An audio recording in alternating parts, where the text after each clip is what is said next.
कल तक मैं आपसे जो बात कर रहा था वो अष्टांग हृदयम का एक हिस्सा था, जिसमें आबो हवा, तासीर, रहने वाला स्थान, उसका महत्व, वहां की मिट्टी, उसका महत्व वगैरह वगैरह। अब मैं सीधे आपके शरीर पर आ रहा हूं। भागवत जी मनुष्य शरीर के बारे में ये कहते हैं कि ये मनुष्य का शरीर सबसे महत्वपूर्ण है और बहुत प्रयासों के बाद मिलता है। ये आपने कई बार सुना होगा। आपके पूर्व जन्म के बहुत सत्कर्म हो तो आपको मनुष्य शरीर मिलता है। और भागवत जी ने एक जगह कहा है कि आप ही हैं जो मोक्ष धारण कर सकते हैं। ऐसा कहा जाता है इस देश में कि जानवरों में, पशु पक्षियों में और कीड़े मकोड़ों में मोक्ष की स्थिति नहीं आती। मनुष्य योनि ही है जिसमें आप मोक्ष को प्राप्त कर सकते हैं। तो उनकी मोक्ष की परिभाषा बहुत सुंदर है। मोक्ष क्या है? हम सब लोगों ने कई बार अलग अलग समय अलग अलग लोगों से सुना होगा कि मोक्ष ऐसा है, मोक्ष ये है। भागवत जी की परिभाषा बिल्कुल साफ और सरल सीधी है। वो ये कहते हैं कि जो व्यक्ति, मनुष्य, स्त्री हो या पुरुष, कोई भी, अपने दुखों को दूर कर ले और दूसरों के दुखों को दूर करने का काम करे, वही मोक्ष का अधिकारी है। जो व्यक्ति, मनुष्य, अपने दुखों को दूर करे और दूसरों के दुखों को दूर करने का सतत प्रयास करे, उसमें सफलता मिले न मिले, सफलता की बात नहीं कहते वो ये कहते हैं कि प्रयास करे, ईमानदारी से प्रयास करे, तो उसको मोक्ष होता है। माने इस परिभाषा को अगर आप थोड़ा व्यापक करें, दुखों से मतलब क्या, तो भागवत जी कहते हैं कि 3 तरह के दुख सारी दुनिया में हैं। मनुष्य को भी है, हर एक को है। एक तो दैहिक दुख, शरीर का दुख, दैहिक दुख। दूसरा है दैविक दुख, भगवान का दिया हुआ कोई दुख जो आपके शरीर से अलग है। भगवान ने आपको कोई दुख दे दिया, अचानक से आप गरीब हो गए, या अचानक से आपके घर में कोई दुर्घटना हो गई, आग लग गई, धरती कंप आ गया, भूकंप आ गया, आपका घर टूट गया, सब कुछ तहस नहस हो गया, सुनामी आ गया, ये दैविक दुख। और तीसरा और आखिरी दुख है भौतिक दुख। भौतिक दुख में सबसे ज्यादा यही है, गरीबी, बेरोजगारी, भूखमरी। तो वो भागवत जी कहते हैं कि दैहिक, दैविक और भौतिक तीनों दुखों से जो व्यक्ति मुक्त हो और दूसरों को मुक्त करने का रात दिन प्रयास करे, वही मोक्ष का अधिकारी है। आगे के सूत्र में वो ये कहते हैं कि अगर आपने अपने जीवन के तीनों दुख दूर कर लिए और आप दूसरों के दुखों को दूर करने के लिए कुछ नहीं करते, तो माफ कीजिए, आप कभी भी मोक्ष के अधिकारी नहीं हो सकते। हमारे यहां बहुत सारे साधु संत हैं जो हिमालय में जाके तपस्या करते हैं। तो उनकी जो तपस्या है हिमालय की, वो अपने दुखों को दूर करने तक सीमित है।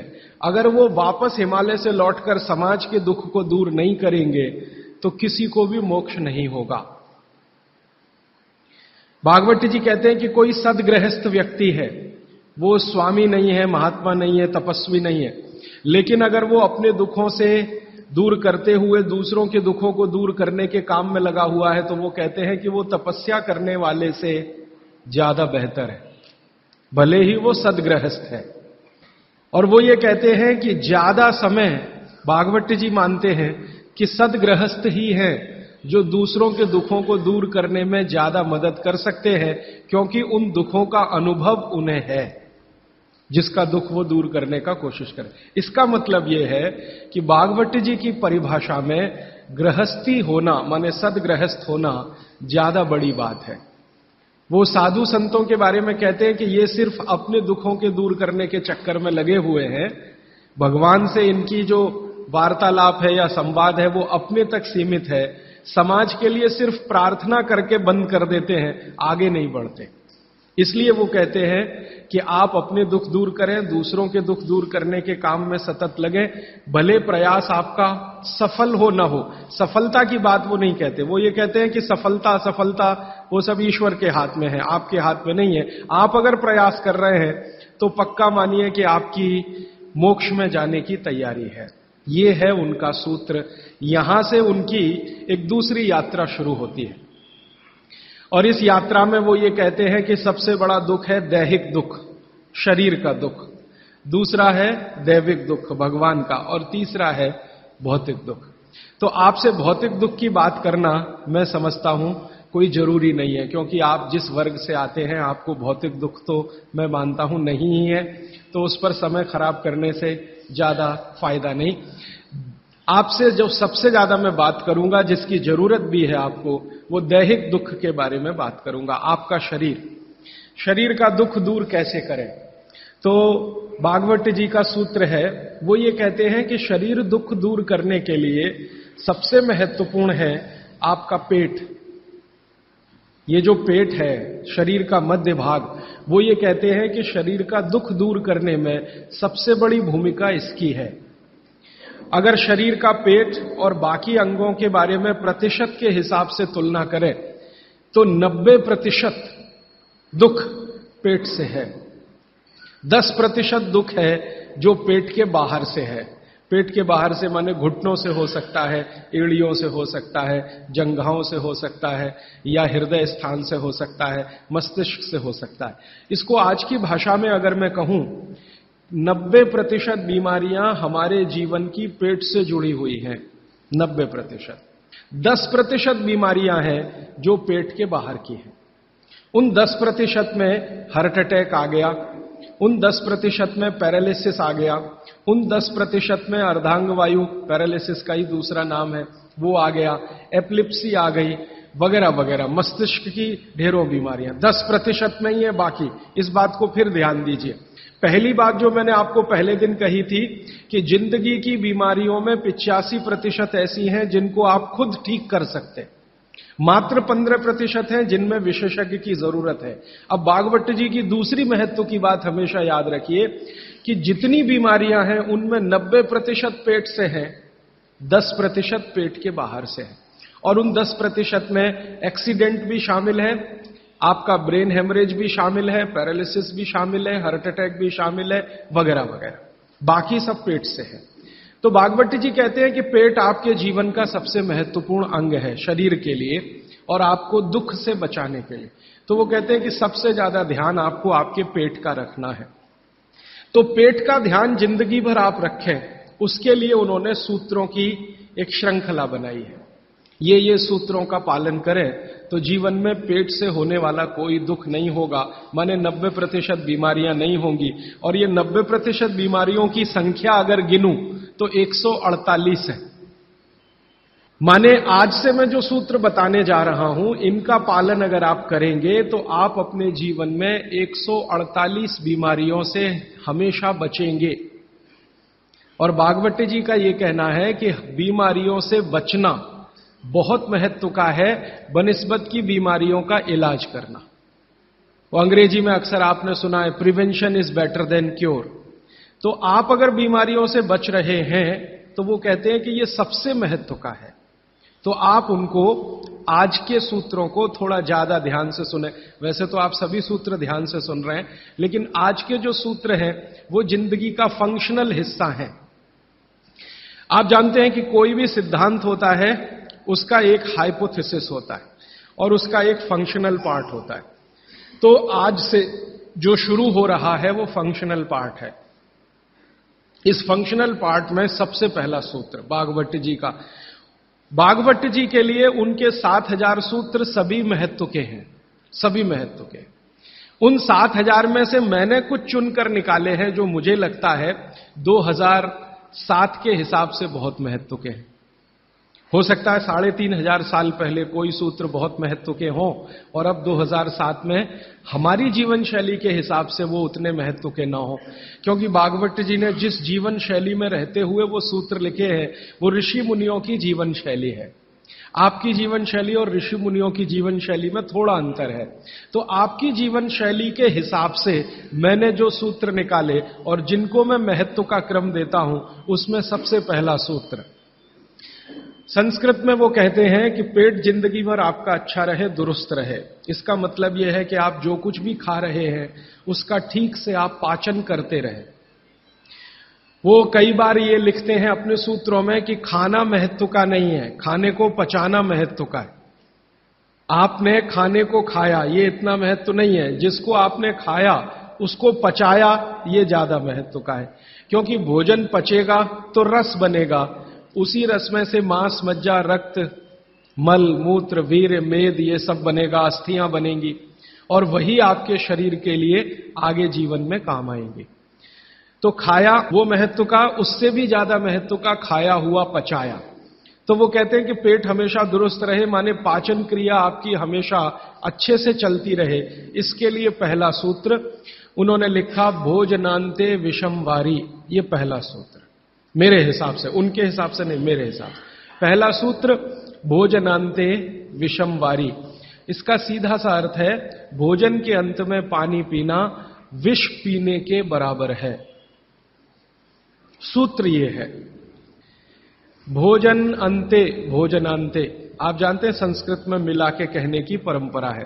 भोजन अंते माने भोजन के अंत में, भोजनांते विषम वारी। विष समझते हैं आप जहर, जहर जैसा क्या है? पानी। भोजन के अंत में पानी जहर के जैसा है, विष के जैसा है। यह सूत्र है। अब इसको थोड़ा व्याख्यायित करता हूं ताकि समझ में आए। भोजन के अंत में पानी विष के जैसा है, ये बात वो कह रहे हैं। इसको समझना चाहिए कि क्या कह रहे हैं। सूत्र उतना ही है, समझने के लिए मैं आपको बहुत उदाहरण दूंगा ताकि आप जल्दी पता कर पाएं। भागवत जी ने एक सूत्र में यह कहा है कि हमारा जो शरीर है, इसका जो मुख्य स्थान पेट है, इसमें एक स्थान होता है पेट के अंदर, नाभि, लेफ्ट साइड में, नाभि से थोड़ा ऊपर जहां मेरा हाथ रखा हुआ है, इस स्थान को कहते हैं जठर। संस्कृत में कहते हैं जठर, हिंदी में कहते हैं आमाशय। जठर, आमाशय, अंग्रेजी में चाहे तो एपिगैस्ट्रिकम। तो ये जो जठर स्थान है, भागवत जी कहते हैं कि इसमें अग्नि प्रदीप्त होती है, उसी को कहते हैं जठराग्नि। जठर अग्नि, जठराग्नि। तो वो कहते हैं कि जो आपका जठर स्थान है, इसमें अग्नि प्रदीप्त होती है, और भोजन जो कुछ भी आप करते हैं वो पहले जठर में ही जाता है, आमाशय में इकट्ठा होता है, वहां अग्नि प्रदीप्त होती है। वो अग्नि भोजन का पाचन करती है। यह है महत्व की बात। अब अग्नि प्रदीप्त हुई, आपने भोजन किया, अग्नि प्रदीप्त हुई। और भागवत जी इसके लिए एक सुंदर श्लोक लिखा है, लंबा है लेकिन हिंदी में बताता हूं। वो ये कहते हैं कि खाते ही अग्नि प्रदीप्त होती है, ऐसे ही जैसे आप बिजली के स्विच को ऑन करते ही लाइट जलती है। ये ऑटोमेटिक है, अपने आप होती है। आपने रोटी का पहला टुकड़ा मुंह में डाला और जैसे ही टुकड़े को चबाना शुरू किया, लार बनना शुरू हुआ, तुरंत अग्नि प्रदीप्त हो जाती, पहले ही टुकड़े में। तो ये अग्नि प्रदीप्त हुई। अब आप जो भोजन कर रहे हैं, ये इस अग्नि के प्रभाव में पचेगा। तो भोजन के पचने की क्रिया में पहले भोजन रस में बदलेगा। पहले पेस्ट बनेगा, जैसे टूथपेस्ट की कंडीशन होती है वैसा बनेगा, लुगदी जैसा। फिर उसमें से रस बनेगा, फिर रस में से सब कुछ बनेगा। तो वो कहते हैं कि आपने जैसे ही भोजन किया, अग्नि प्रदीप्त हुई। अब ये अग्नि भोजन को पचा रही है, और आपने भोजन पूरा करते ही पानी पी लिया, गट गट गट गट गट गट। तो क्या हुआ? अग्नि शांत हो जाएगी। आपके रसोई गैस में चूल्हा जल रहा है गैस का, और जलते हुए चूल्हे पर पानी फेंकिए तो बुझ जाएगा। अग्नि का पानी से मेल नहीं है, दुश्मनी है। तो आपके पेट में खाना खाते ही अग्नि जल रही है। अब आपने पीछे से गिलास 2 गिलास पानी पी लिया। कोई कोई लोग तो लोटा भर के पी लेते हैं, कई लोग तो भोजन से ज्यादा पानी पी लेते हैं। तो ये जो पानी गया, इसने अग्नि को शांत कर दिया। अब अग्नि शांत हो गई तो फिर भागवत जी कहते हैं भोजन पचेगा नहीं, वो सड़ेगा। अब उन्होंने 20 सूत्र लिखे हैं कि भोजन पचेगा तो क्या होगा और भोजन सड़ेगा तो क्या होगा। मैं सड़ने वाले हिस्से की बात कर लेता हूं। वो कहते हैं कि भोजन अगर सड़ना शुरू हुआ तो सबसे पहले गैस बनेगी, वायु बनेगी, वायु। और ये वायु आपकी जिंदगी हराम कर देगी। और ये वायु की तीव्रता जब बढ़ेगी तो गले में जलन होगी, छाती में जलन होगी, पेट में जलन होगी। फिर और ज्यादा तीव्र अगर ये हो गई वायु तो ये शरीर में जाएगी, घूमेगी, क्योंकि वायु को पकड़ना मुश्किल है, जहां स्थान मिलता है वहीं जाती है। तो ये वायु पूरे शरीर में घूमेगी तो सिर घूमेगा, आपको चक्कर आएंगे, सिर में दर्द होगा, पीठ में भी दर्द हो सकता है, हृदय स्थान पे भयंकर दर्द हो सकता है। कई बार तो इतना दर्द होता है कि आपको लगेगा कि हार्ट अटैक आ गया, लेकिन वो वायु का दर्द है, हार्ट अटैक नहीं। और ये जो वायु बनी भोजन के सड़ने से, इसी वायु में से भागवत जी ने सूची बनाई है कि 103 रोग पैदा होंगे। 103। सबसे पहला रोग है उसमें एसिडिटी,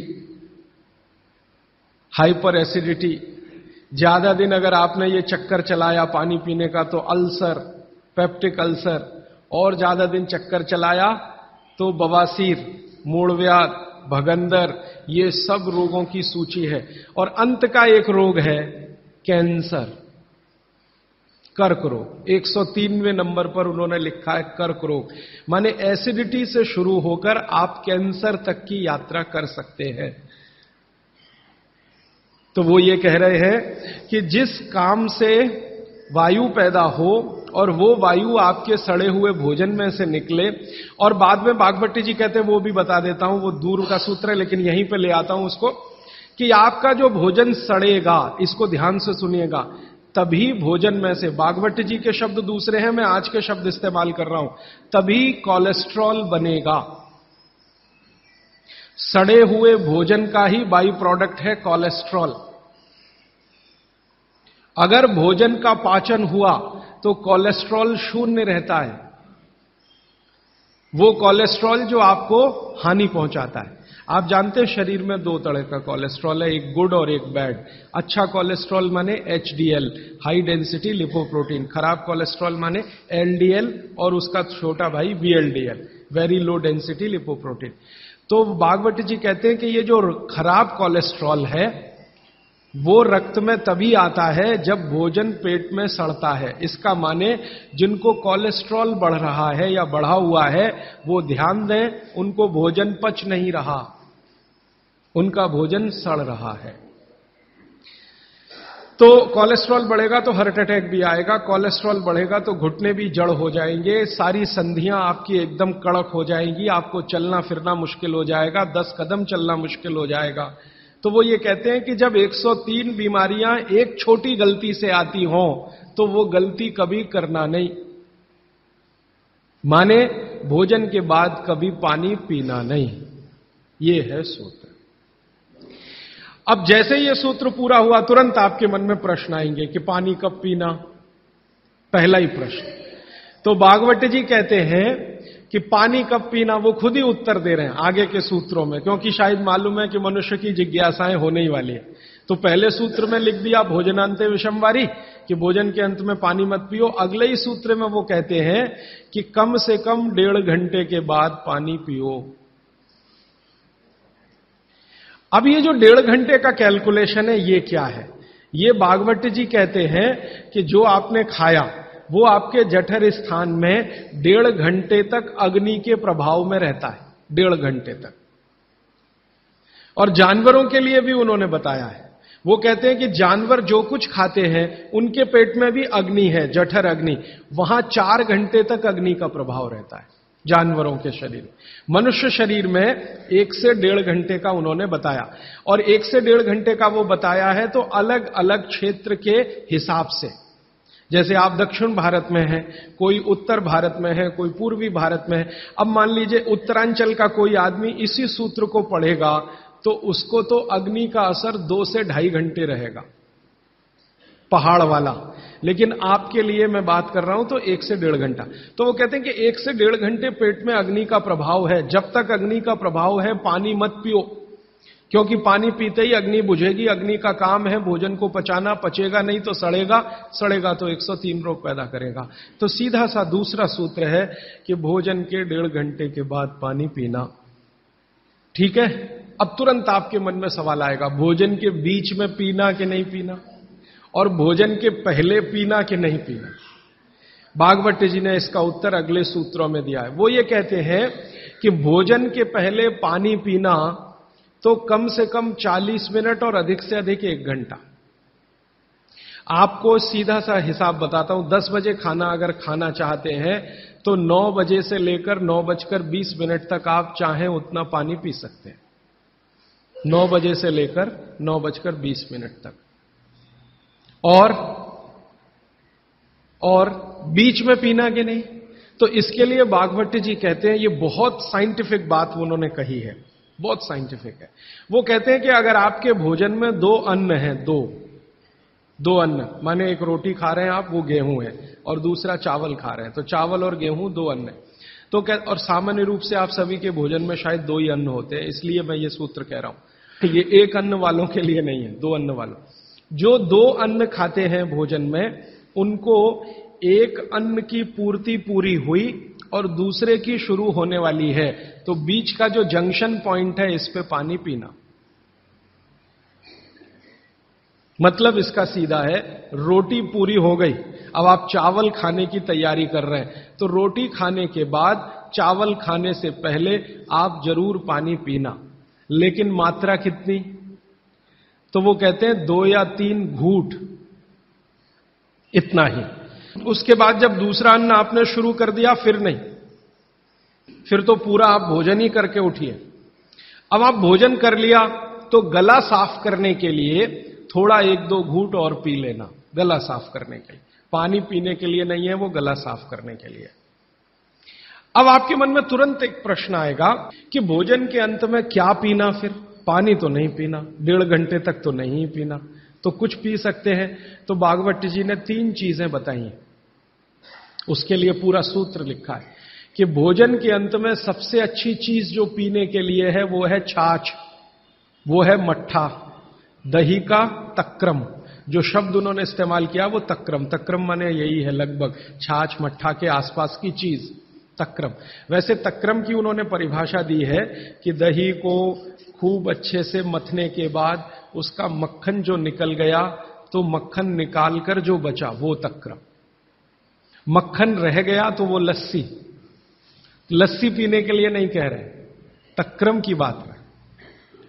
तो आप भोजन के बाद जो सबसे अच्छी चीज पी सकते हैं वो है छाछ, वो है मट्ठा। मट्ठा शब्द एकदम अच्छा है, हिंदी का शब्द है, शायद आप सब समझते हैं। गुजराती हैं तो छाछ आप अच्छे से समझते हैं। तो छाछ पिए हैं या मट्ठा पिए हैं, ये सबसे अच्छी चीज। दूसरी सबसे अच्छी चीज उन्होंने बताई है वो है दूध, दूध दूसरी सबसे अच्छी चीज। और तीसरी सबसे अच्छी चीज बताई है फल का रस, कोई भी फल का रस, लेकिन वो कह रहे हैं मौसमी फल का रस, जिस मौसम में जो फल आता है उसका रस, माने मौसम के विरुद्ध के फल नहीं। आज का मौसम आम का नहीं है तो आम का रस अभी पिए तो नहीं चलेगा। आज का मौसम गन्ने के रस का है तो गन्ने का रस ही पिए। थोड़े दिन के बाद संतरे के रस का मौसम आ जाएगा तो संतरे के रस का। भागवत जी कहते हैं कि जो चीज प्रकृति ने जिस समय में प्रचुर मात्रा में उपलब्ध कराई हो उसका रस। तो आप ये कहें कि कोल्ड स्टोरेज से लाया हुआ संतरा और उसका रस निकाला या मौसमी का रस, ये सर्वनाश करेगा, सत्यानाश नहीं, सर्वनाश करेगा। वो ये कहते हैं कि भगवान ने और प्रकृति ने आपके शरीर के हिसाब से सारी चीजों को सेट किया है, और वो कहते हैं कि भगवान ने इस प्रकृति को बनाया है तो बहुत ही सोच समझकर बनाया, एक एक माइक्रो कैलकुलेशन उसने किए, तब आपको ये प्रकृति के साथ उसने रखा है। तो प्रकृति में जब जो चीज बहुत मात्रा में हो उसी का रस, जैसे अभी टमाटर का सीजन है तो आप भोजन के बाद टमाटर का रस पी सकते हैं भरपेट। इस समय गन्ने के रस का सीजन है तो भोजन के बाद आप गन्ने का रस भरपेट पी सकते हैं। जो भी अभी थोड़े दिन में अंगूर का सीजन आ जाएगा तो भोजन के बाद अंगूर का रस पी सकते हैं, संतरे का, जब जब जो सीजन आए वो ध्यान रखना है। अब इसमें आगे एक सूत्र है वो बहुत महत्व का है। भागवत जी कहते हैं मट्ठा या छाछ कब पीना, दूध कब पीना, रस कब पीना। तो उसके लिए उन्होंने बहुत स्पष्ट और बहुत जोर देकर यह कहा है कि मट्ठा हमेशा दोपहर के भोजन के बाद ही पीना, सामान्य लोगों के लिए। असामान्य लोगों के लिए बाद में बताऊंगा। जो सामान्य लोग हैं आपके मेरे जैसे, मट्ठा हमेशा दोपहर के भोजन के बाद ही पीना। और दूध हमेशा रात के भोजन के बाद ही पीना। दूध माने शाम को 6-7 बजे के भोजन के बाद ही पीना। और जूस हमेशा सुबह के भोजन के बाद ही पीना। सुबह का भोजन माने नाश्ता। भागवत जी ने नाश्ता शब्द कहीं नहीं इस्तेमाल किया है, सुबह का भोजन। आप उसको नाश्ता कैसे? तो सुबह के भोजन के बाद जूस, दोपहर के भोजन के बाद मट्ठा और रात के भोजन के बाद दूध। और वो ये कहते हैं आगे के सूत्र में कि इनका क्रम उल्टा सीधा मत करना कभी। माने सुबह के भोजन के बाद दूध पी लिया, रात के भोजन में जूस पी लिया या मट्ठा पी लिया। वो कहते हैं ये उल्टा क्रम आप मत करना। क्यों नहीं करना? तो आगे वो एक्सप्लेनेशन देते हैं, वो ये है बहुत महत्व का, कि हमारे शरीर को मट्ठे का पाचन होने के लिए जो रस की जरूरत होती है, रस माने एंजाइम, जो एंजाइम या रस की जरूरत होती है वो दोपहर को ही होते हैं पेट में। इसी तरह हमारे शरीर में दूध का पाचन होने के लिए जो रस की जरूरत पड़ती है या एंजाइम की जरूरत पड़ती है वो सूर्यास्त के बाद ही होते हैं, या सूर्यास्त के समय ही उनकी उत्पत्ति शुरू होती है। और जो रस और एंजाइम की जरूरत जूस पचाने के लिए है वो सुबह ही होते हैं। इसलिए आप नियम बना लो, ब्रेकफास्ट में जूस, लंच में मट्ठा छाछ और डिनर में दूध। बच्चों को भी यही नियम, बड़ों को भी यही नियम। अब आप कहेंगे हमारे बच्चे तो स्कूल जाते हैं दूध पीकर जाते हैं, तो बदल दो, जूस पीकर भेजो या पिलाकर भेजो। और आप कहेंगे जी पिएंगे नहीं। आप जैसी आदत डालेंगे बच्चे वैसे ही होने वाले हैं, क्योंकि बच्चे अपने से कुछ नहीं सीखते, वो आपका सिखाया हुआ है सारा कुछ। तो अब तक आपने बच्चों को दूध पीने की आदत डाली है, आज से माफी मांग लो कि गलती हो गई हमसे। अब हम आपको चाहते हैं कि आप जूस पी के जाओ। क्यों जाओ? तो उनको ये बात समझाओ, शायद समझ जाएं, वो भी समझ जाएंगे तो उनकी भी जिंदगी में ये परमानेंट हो जाएगा। सुबह के नाश्ते के बाद जूस पीना, दोपहर के भोजन के बाद मट्ठा, रात के भोजन के बाद दूध। ये सूत्र है। अभी इसके आगे का सूत्र भागवत जी कहते हैं कि आप खाने के 1.5 घंटे के बाद पानी पिएं, क्योंकि जठर के अग्नि के प्रभाव में खाना 1.5 घंटे तक रहता है। तो पानी कैसे पिए? कैसे पिए पानी? तो हमारे यहां पानी पीने के बहुत तरीके हैं। लोटा मुंह से लगाया, गट गट गट गट उतार लिया। गिलास मुंह से लगाया, गट गट गट गट उतार लिया। क्या ये तरीका? तो भागवत जी कहते हैं नहीं, ये तरीका बिल्कुल गलत है पानी पीने। वो कहते हैं कि पानी को चुस्कियां ले लेकर पिए, घूंट भर भर के पानी पिए, सिप ले लेकर पानी पिए। ऐसा पानी पीने का नियम।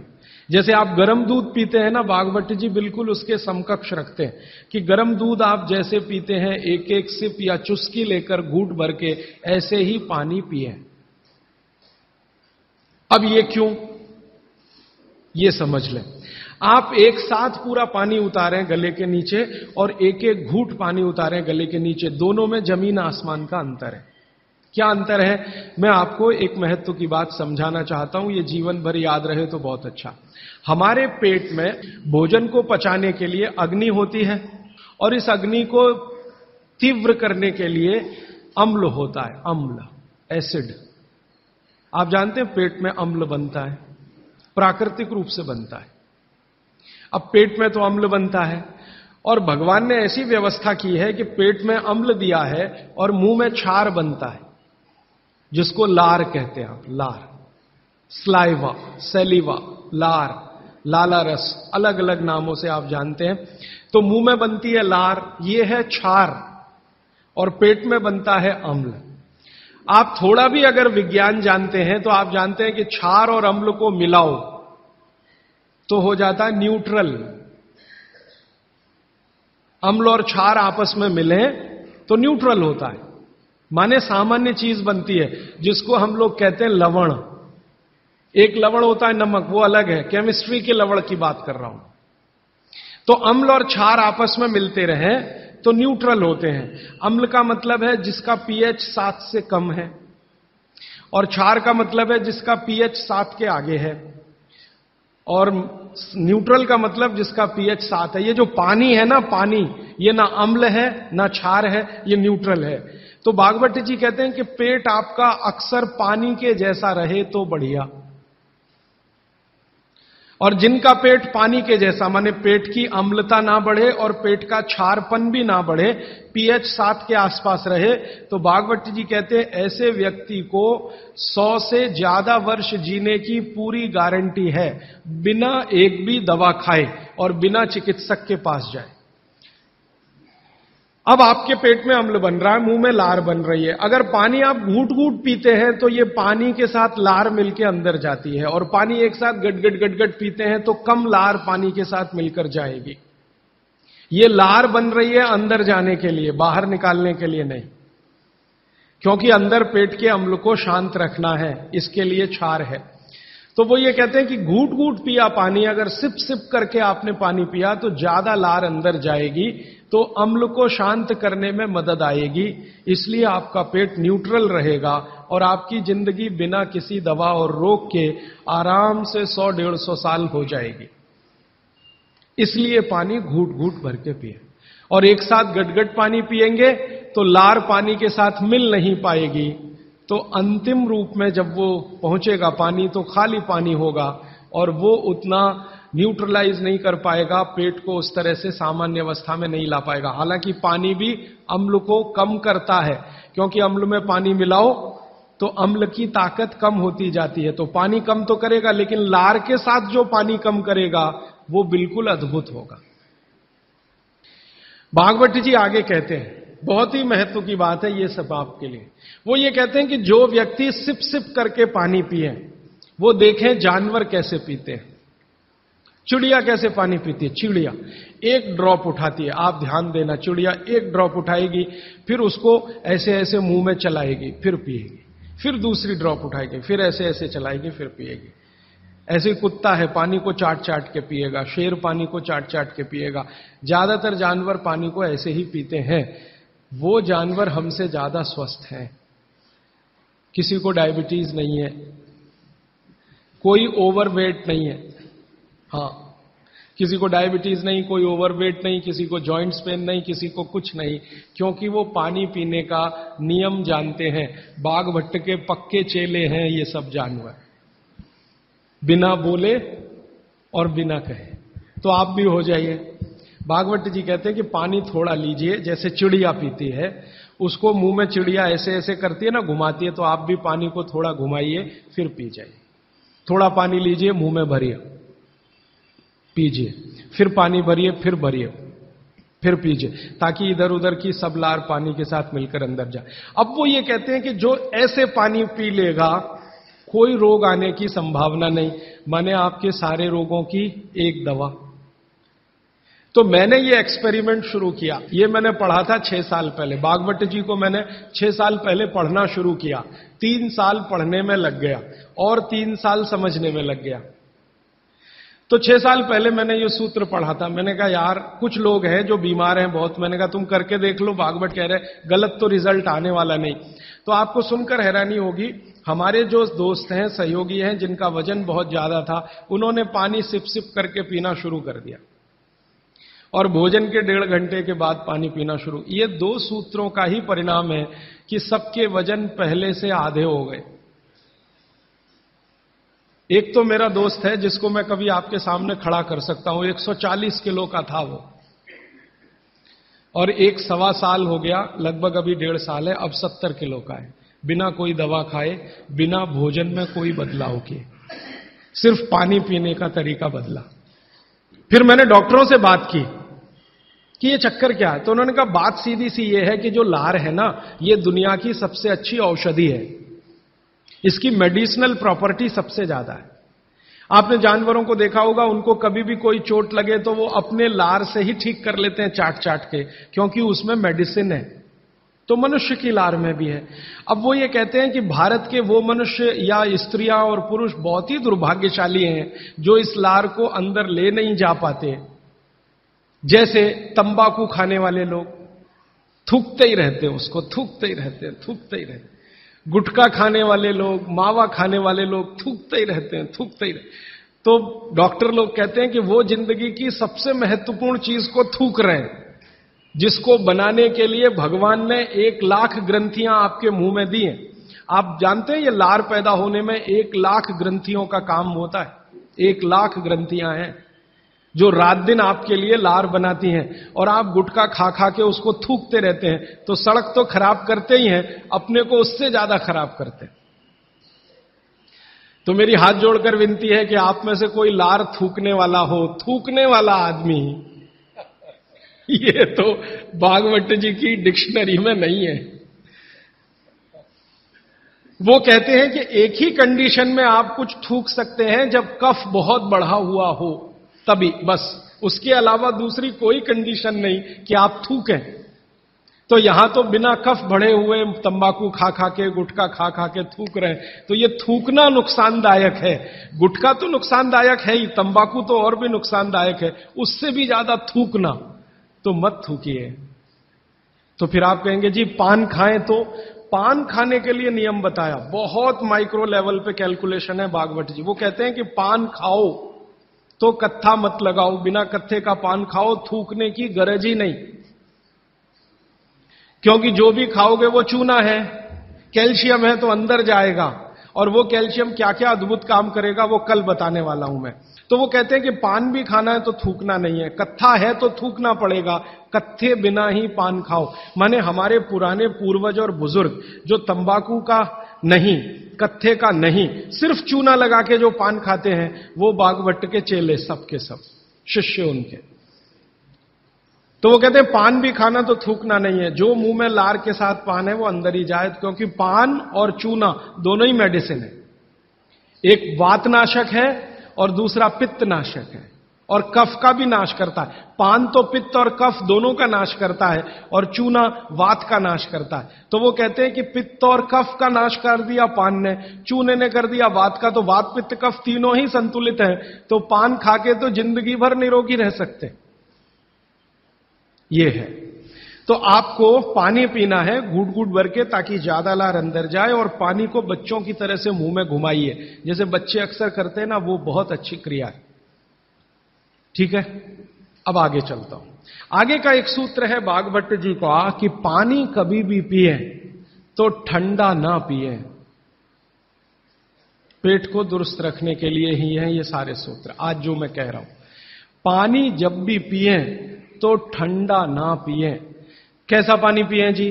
तो वो कहते हैं कि आपके शरीर का तापमान देखें, उसके अनुसार के तापमान का ही पानी पिए, माने शरीर के तापमान के बराबर का पानी पिए, माने गुनगुना पानी पिए।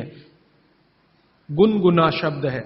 एक शब्द कोमट, कोमट शब्द गुजराती है नहीं, मराठी है शायद।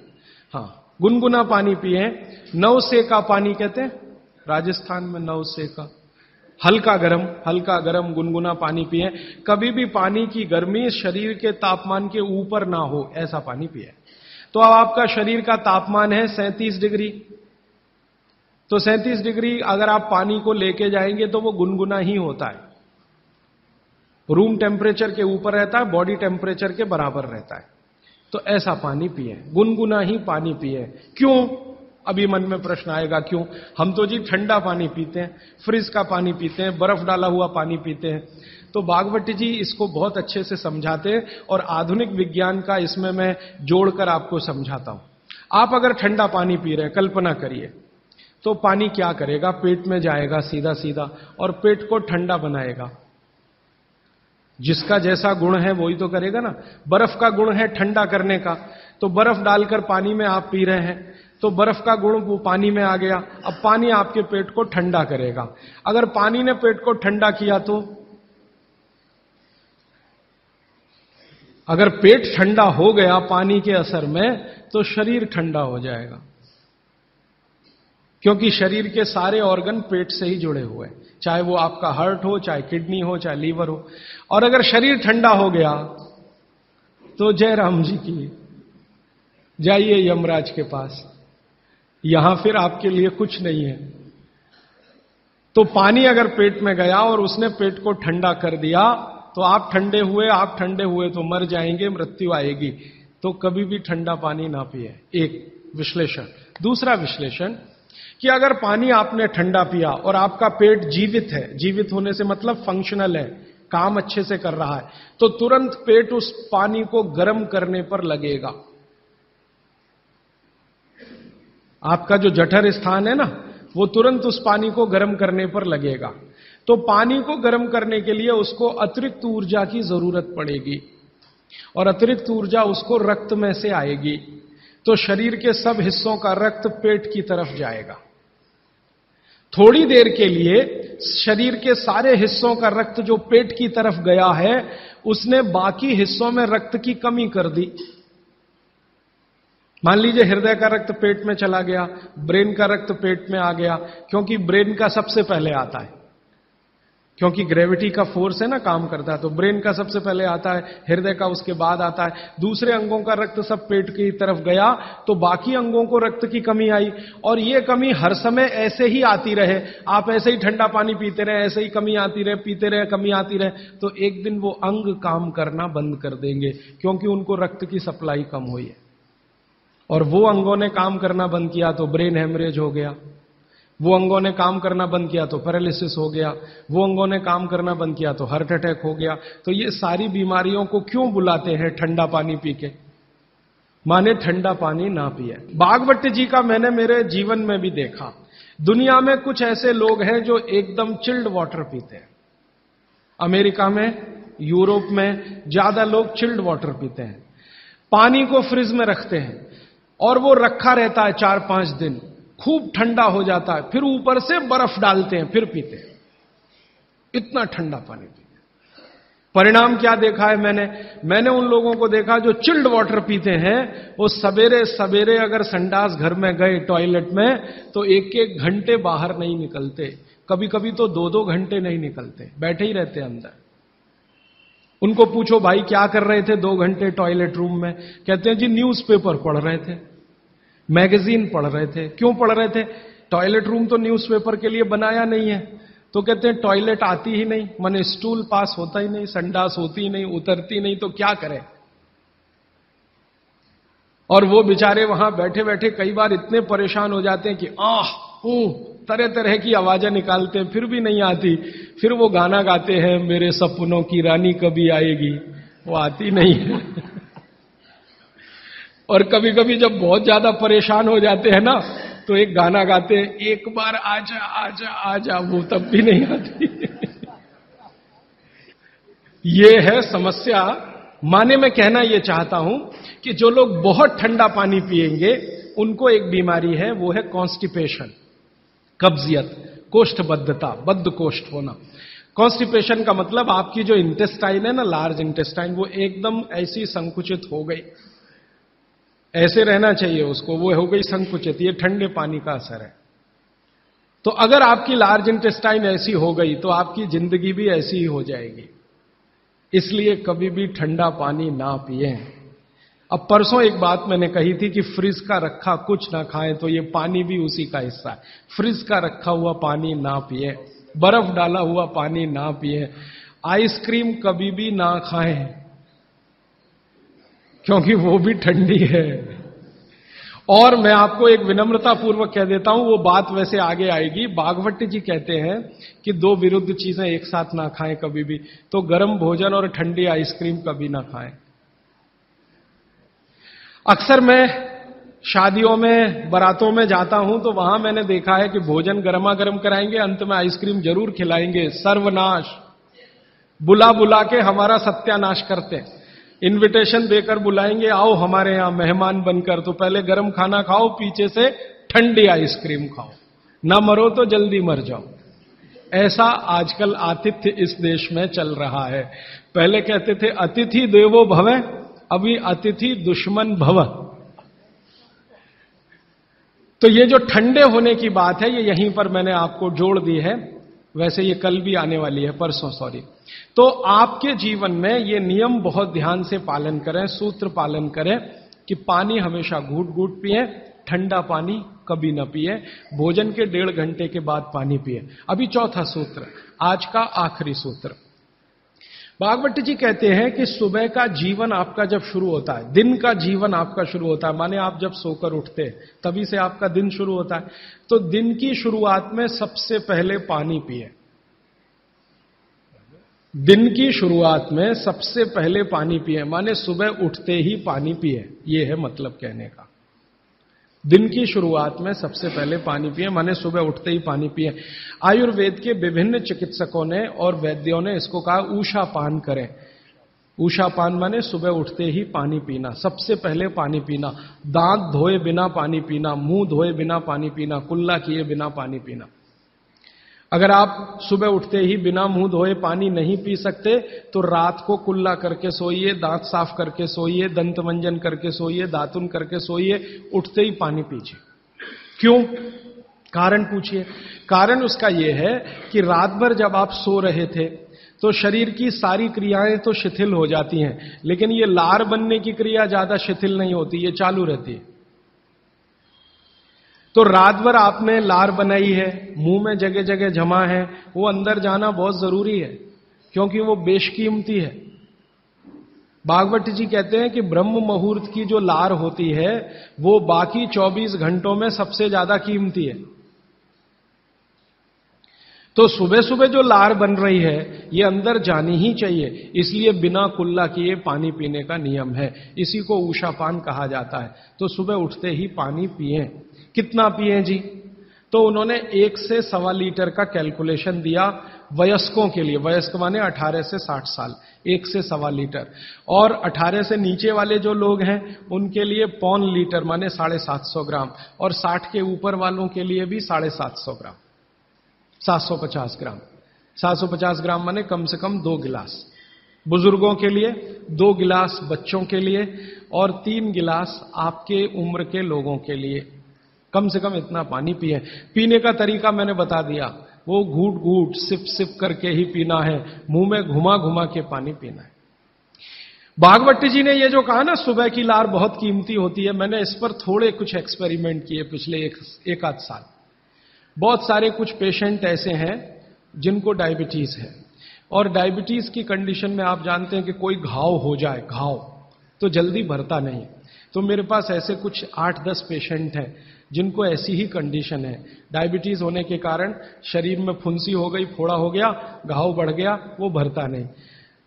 मैंने उनको दवाएं बंद किया होम्योपैथी का। फिर मैंने कहा भैया, भागवत जी ने कहा कि सुबह की लार बहुत कीमती है, तुम ऐसा करो सुबह उठते ही जो लार है ना उसको लगाओ तुम्हारे घाव पे, और आप देखेंगे चमत्कार।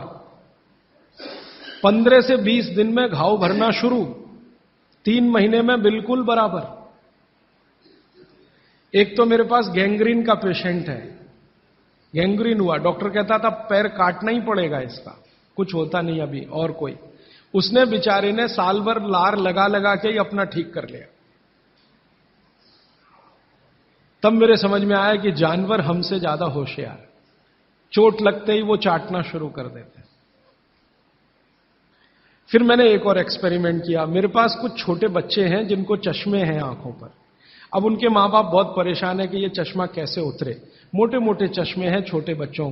तो मैंने उनको भी सिखा दिया, देखो सवेरे सवेरे सोकर उठो और मुंह का थूक आंख में लगाओ काजल की तरह से। तो बच्चों ने चालू कर दिया। बच्चे बहुत भोले होते हैं, सीधे होते हैं, कोई भी बात अगर समझ में आए तो करते। अब आपको हैरानी होगी कि चश्मे उतर गए सिर्फ ये लार लगाने से। आप भी करके देख लीजिए जिनको भी चश्मे। बस अंतर इतना है कि बच्चों को जल्दी उतरे, आपको थोड़ा देर में उतरेंगे लेकिन उतर जाएंगे। उम्र ज्यादा बढ़ेगी तो थोड़ा दिन करना पड़ेगा, कम उम्र में बहुत जल्दी उतर जाए। आंखों की रोशनी बढ़ानी है तो मुंह की लार सुबह सुबह की आंखों में लगाइए काजल की तरह से। और एक बताता हूं, एक बीमारी आती है जिसको हम कहते हैं कंजक्टिवाइटिस, आंखों की बीमारी है। अक्सर उसमें आंखें लाल हो जाती हैं, आंखों में बहुत जलन होती है, जैसे खून उतर आया हो आंखों में, वो कंडीशन हो जाती है। कोई भी आयुर्वेद की दवा आप खाएंगे 3 से 4 दिन में ही बीमारी ठीक होती है। लेकिन अब की बार अगर ये बीमारी आए तो आप ये करना, सुबह सुबह उठते ही मुंह की लार लगाना, 24 घंटे के बाद आपको पता ही नहीं चलेगा बीमारी कहां गई। 24 घंटे में ही ठीक होता है कंजक्टिवाइटिस। अगर बच्चों में बचपन से आंखों के ऐसे कोई रोग हैं, जैसे मेरे पास एक छोटा बच्चा है 8 साल का है, उसका मैं ट्रीटमेंट कर रहा हूं, उसकी आंखें टेढ़ी हैं, वो देखता कहीं है और दिखता कहीं है, उसको ऐसा है।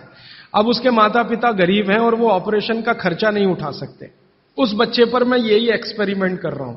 लगभग मुझे 4 साढ़े 4 महीना हो गया है, और उसका टेढ़ापन, जिसको हम लोग हिंदी में कहते हैं भेंगापन, उसका भेंगापन लगातार कम हो रहा है और आंखों की पुतलियां बिल्कुल बीच में सेट हो रही।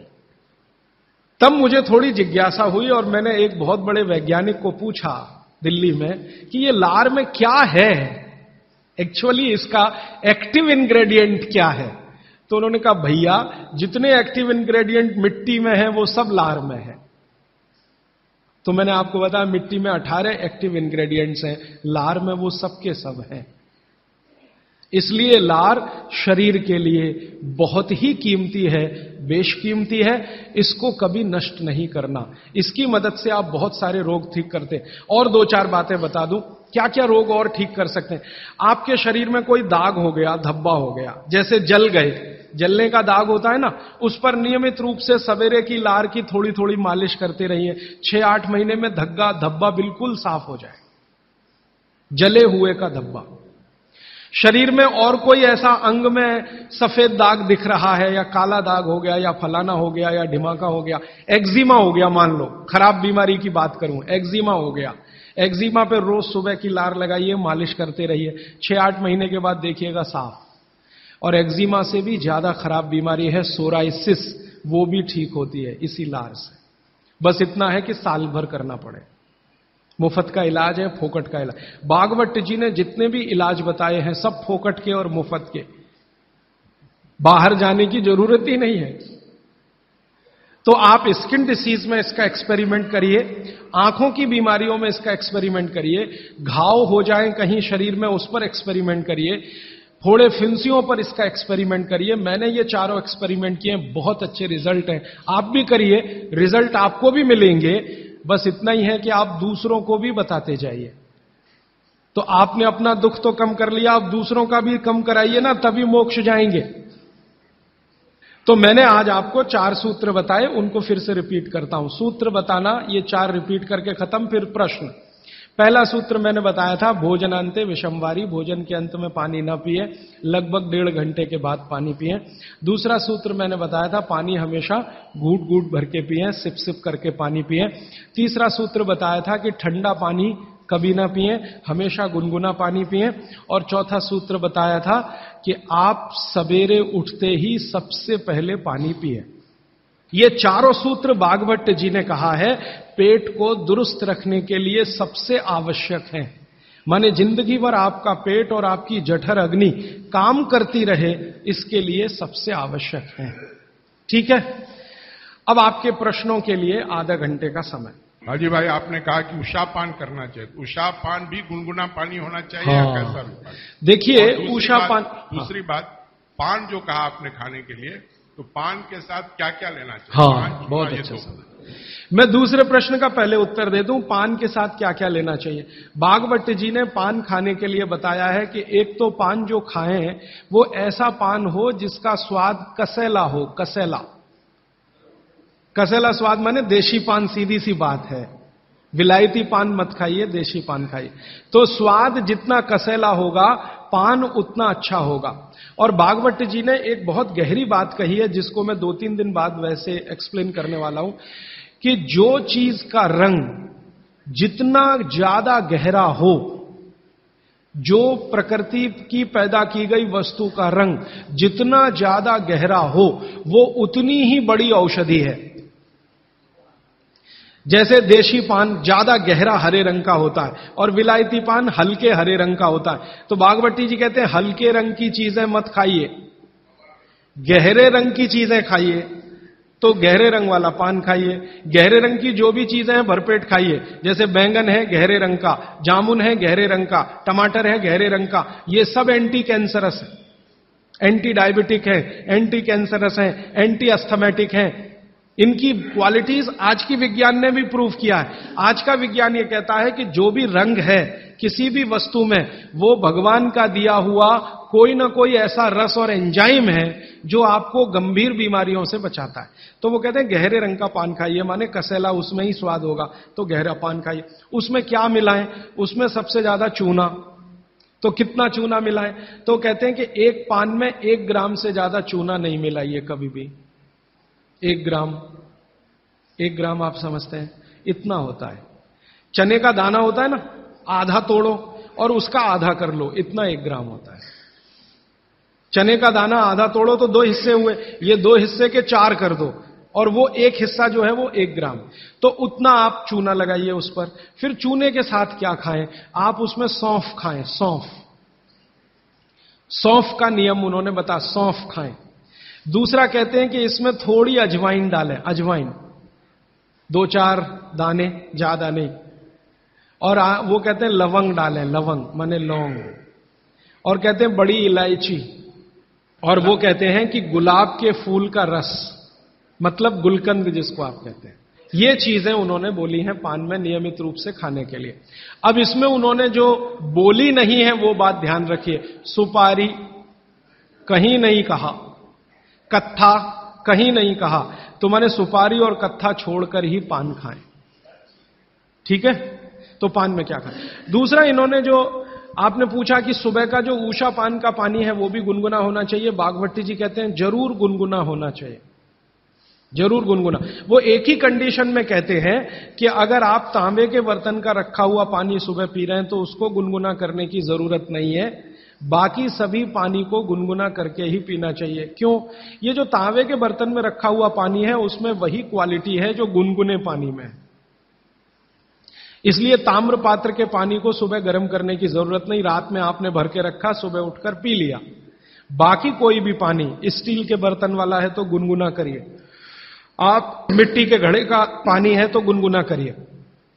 और आपके पास क्या होता है पानी भरने के लिए? और तीसरा कोई, एल्यूमिनियम में तो पानी कभी मत रखिए, प्लास्टिक में पानी कभी मत रखिए।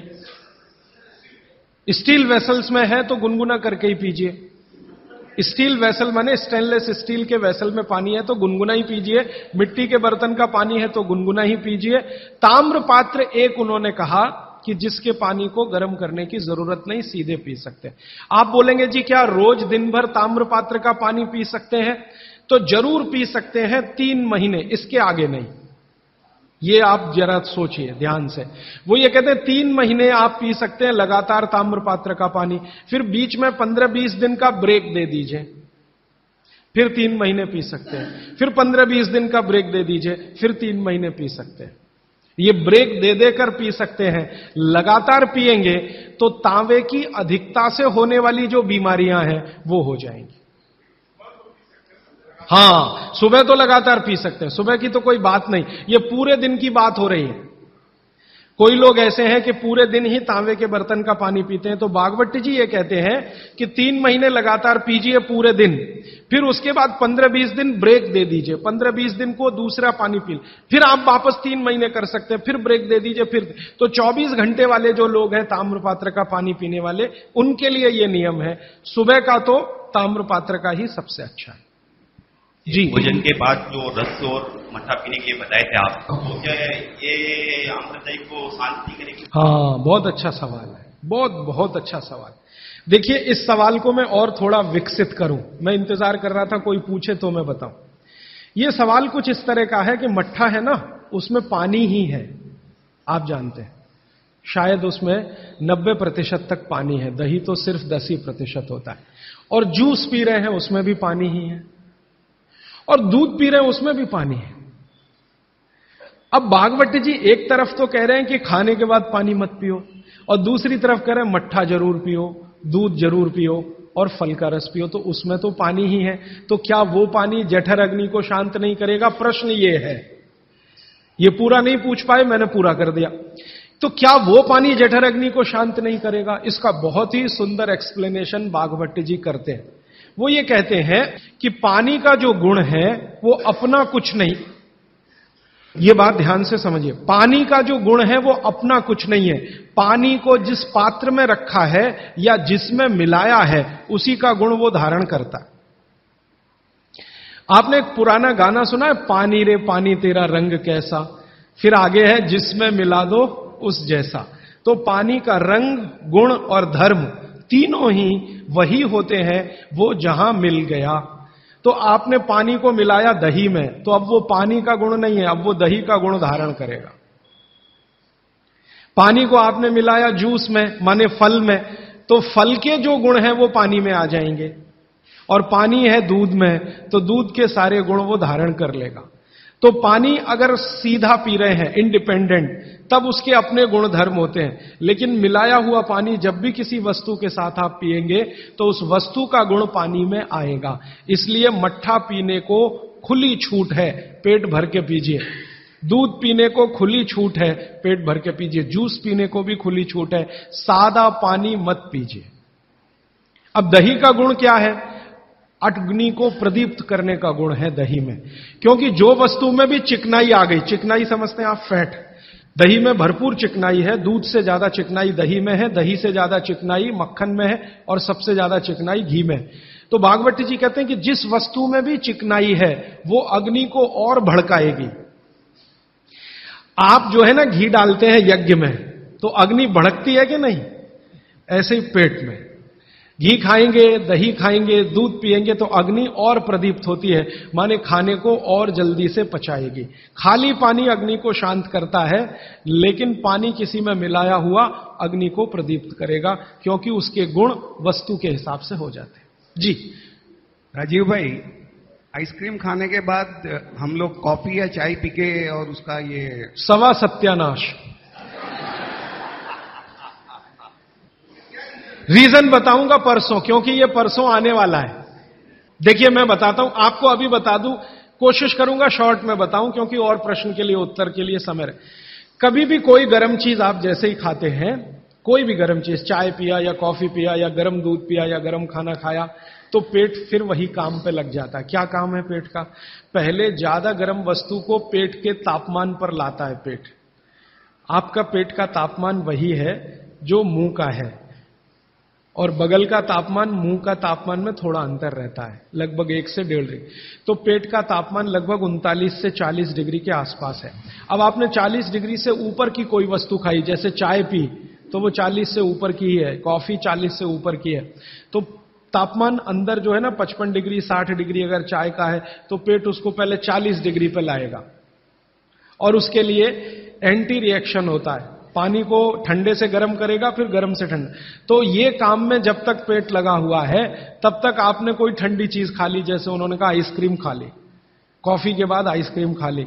अब कंफ्यूजन वहां ये होता है कि क्या करें, वो पहले गर्म कॉफी को ठंडा करे या ये जो गर्म ठंडी आइसक्रीम आई इसको गर्म करे, तो फिर तो बहुत ही कंफ्यूजन होता है। ऐसा कंफ्यूजन जैसे आप गाड़ी चला रहे हैं, गाड़ी, इसको मैं समझाने के लिए कह रहा हूं, गाड़ी चला रहे हैं और हर 1 ही मिनट में आपको 2-3 गियर चेंज करने पड़े, 1 ही मिनट में। टॉप गियर से फर्स्ट में आना पड़े, फर्स्ट से आपको टॉप गियर में जाना पड़े, तो कैसे चलेगी गाड़ी? झटका देगी, तकलीफ देगी।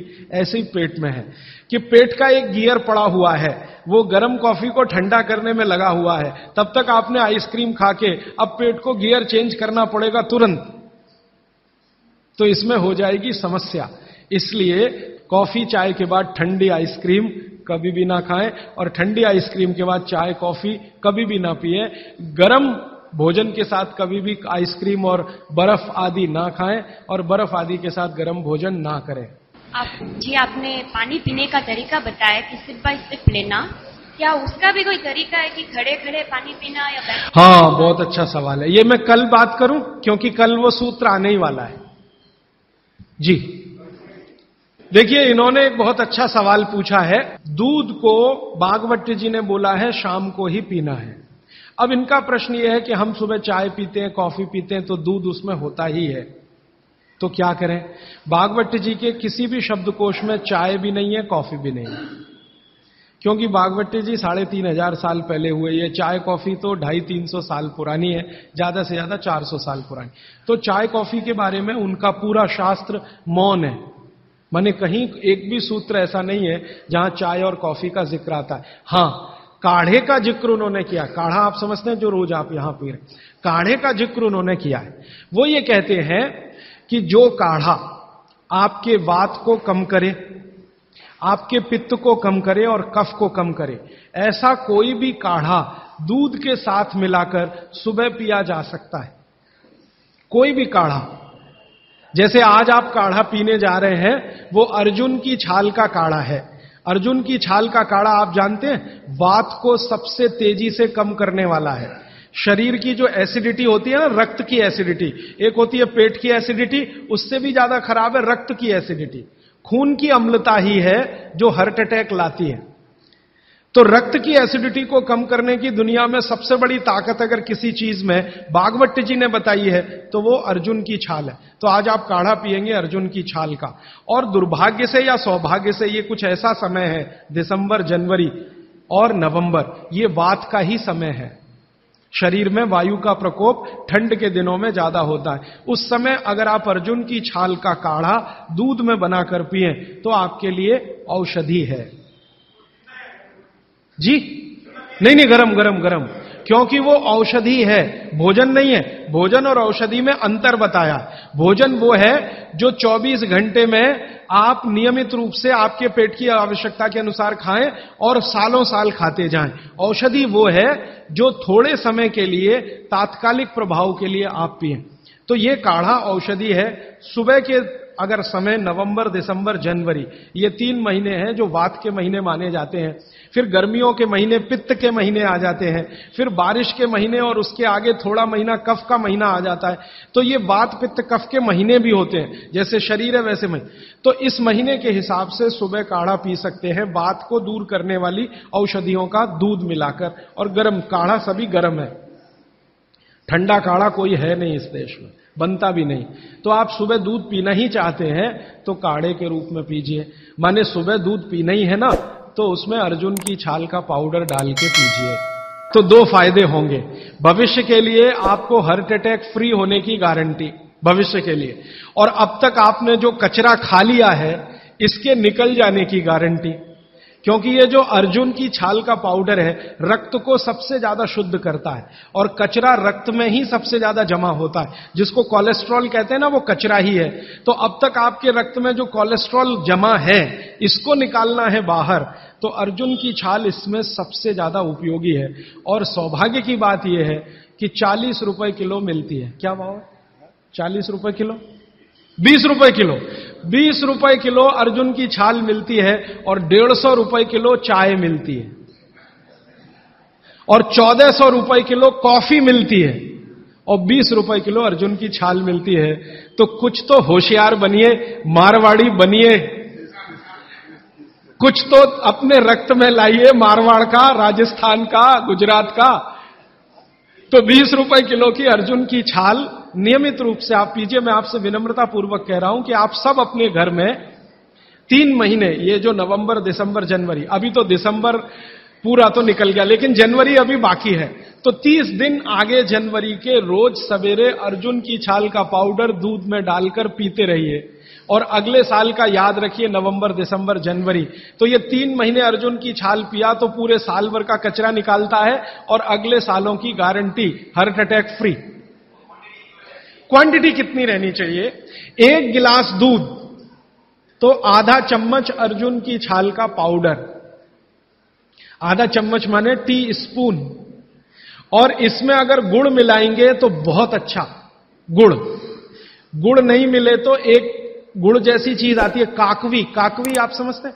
गुड़ को बनने से पहले की स्टेज है, वो तरल गुड़ होता है, तरल गुड़, लिक्विड फॉर्म का गुड़, वो काकवी कहलाता है। तो या तो काकवी या तो गुड़, नहीं मिले तो खांड।